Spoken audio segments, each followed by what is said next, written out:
Right. You mentioned he inspired Muhammad Ali, who I don't think it's an overstatement to say is probably quite possibly the most famous American Muslim from America. Could you maybe make a few comments as an athlete yourself? What impact did Islam have on Muhammad Ali's life, and vice versa? What impact did he have as a leader, as a religious figure on the Muslim community? I think Muhammad Ali, his quotes on Islam are precious, because he talks about how he sought the wealth of this world and he found it in Islam. He found a greater meaning, and he attributes everything that he became to his faith. His sense of strength and commitment, the willingness to take a stand for the truth when it was extremely unpopular, on the basis of his faith and on the basis of his integrity. I think that he inspired people with his confidence and his coherence. I mean, he was incredibly eloquent. Mm-hmm. I mean, poetic and just unwavering. Seemed unbreakable. So as relentless as he was in the ring, he was even more so outside of the ring. The man could not be broken. And everything was stacked up against him. But he perseveres. And he does so then through Parkinson's, and chooses to live a life of giving, a life of service, a life of using his platform to bring up issues of importance and to champion the rights of others. So he wasn't satisfied at any point in his life with simply being a boxing great, a boxing champion. He uses it for so much more. And so he goes down as one of the most famous Americans, period, of the 20th century, one of the most transformative Americans, period, of the 20th century, not just American Muslims. And a lot of people that loved him when he died would not have loved him if they were around in the 1960s and the 1970s. You know, they said they loved him when he couldn't speak anymore. You know, many of those who celebrated him at the time of his death would have been his greatest opponents at the peak of his career, and when he was taking the stands that he was taking. Yeah, he was fearless, and part of his faith was helping him take the fearless stance. But throughout all of it, given the strength, I think he's also a symbol of compassion. Through all the fun kind of, the poetic nature of who he was, and the fearless nature of who he was. There's always like a deep love for the sport and for humanity. Absolutely. And that's the thing, right? It was so obvious that despite everything that had happened to him, he never loses himself, neither to the fame nor to the fear. Yeah. He always stays himself. He's authentic. And you know, when I went to his funeral, and it was one of the most beautiful things I'd ever seen, because everyone in Louisville, Kentucky had a story with Muhammad Ali, right? The guy that he saves from committing suicide, the school kids, the hotel shuttle driver, the gas station worker. Everyone has a story of Muhammad Ali in Louisville, Kentucky.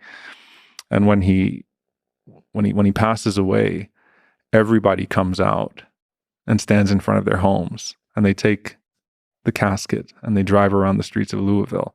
And he had this dream. I'm very close to some of his children. Incredible people, by the way, just incredible human beings.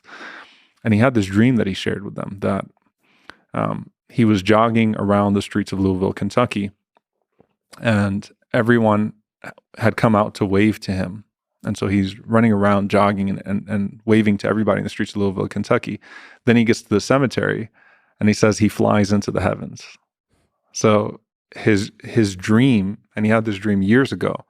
I mean, if you look at his funeral, it's such a beautiful, you can't make it up. It's such a beautiful moment where it seems to come to reality, because everybody in Louisville just comes out and just waves by to his casket. And then when he gets to the cemetery, the gates close and he goes off to be with his Lord. And we pray that it's a good place for him. So Muhammad Ali is probably one of the great 20th century representatives of Islam. For me personally, at least, hopefully I'm not showing my bias. One of the great modern representatives is Khabib Nurmagomedov, who's a great fighter and a great human being. So you've gotten a chance to meet him. I should also say you're good friends with a lot of really interesting Muslim people. I mean, it's such a widespread religion. There's just so much variety of different people that are practicing Muslims. So what does Khabib represent? What do you like about him as a Muslim? What do you like about him as a person, as representative of the religion? I think Khabib, first of all, he is a great person, humble person. He's shown, and now Islam as well, kind of following in that. They're really showing the beauty of faith in their lives, their culture, their values, everything from the way that he carried himself in a principled way. Like every Muslim kid grew up in a public school cafeteria before Islamic schools were a thing in the United States, not eating pork, for example, and kind of being the odd person out. So when you got a fighter in the UFC scene and doesn't drink alcohol, kind of maintains like a very consistent, principled, attachment to his religion, it really is inspiring. Growing up, we had Hakeem Olajuwon in the 1990s, basketball, who was fasting in the NBA. I think Khabib is that for a lot of people, a lot of young people today, and people in general. And I think beyond that, the values, how he honored his father and how he honors his mother and how he continues to put family first. That's a beautiful part of Islam. That's a beautiful part of our value system. We have a lot of emphasis on family. Family is central to Islam. And his honoring of his father was so beautiful. And again, what he's willing to do for his mother, it's just so beautiful. And I think that we saw it, frankly, even with Morocco in the World Cup.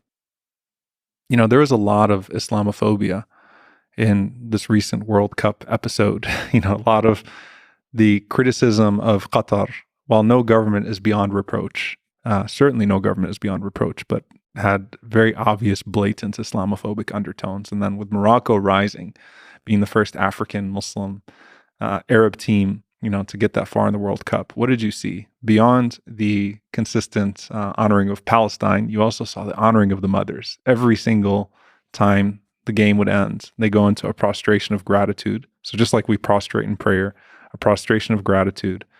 And then they go and they kiss their mothers' foreheads, dance with their mothers on the field, hug their moms, and honor their moms. That's Islam for you. Khabib, after his fight, what does he do? He prostrates. He points up to the heavens. It's God. And then he prostrates.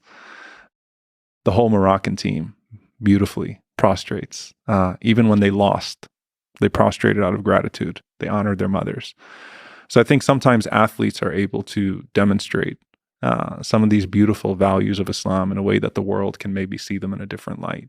The values of humility and the values of love broadly, but love for family. And look how everyone around Khabib talks about him, right? No one ever says he's a jerk. No one ever says he's mistreated them. They've all got stories, right? And that's what a beautiful Muslim does, a beautiful human being.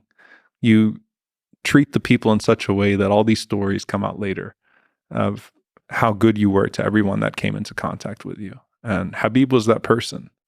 He is that person. He does a great job of treating people with a lot of respect. Obviously, no one is perfect, right? I mean, imperfections are for everybody, but I definitely think that he did a beautiful job representing his faith in those moments. Beyond punching people in the face, that's kind of a different subject. Smashing faces, not the smashing faces part, the prostration part, and the humility. I tell you, man, he's not humble in the ring, right? He's he would maul his opponents, right? But I mean, as a practitioner, as a fan of the sport, of all grappling sports, for me, there's also a beauty to the art of grappling and the fighting sports. But yes, I think again, humility, his honor outside the cage is exemplary, and the money, the fame, the power hasn't changed the man. No, not at all. And that's actually, I think, the most beautiful part. When I met him, I found him to be as humble as he is on screen. And that's always very endearing. And all of the stories of the people that have been around him for a much longer time ties the things that make them who they are to be better fighters, because they don't see that they have to let go of those things. In fact, they attribute all of their worldly success to that faith. And so, beautiful examples. And I think that it's good for young Muslims to see themselves in that, and it's good for other people to see Islam through that as well.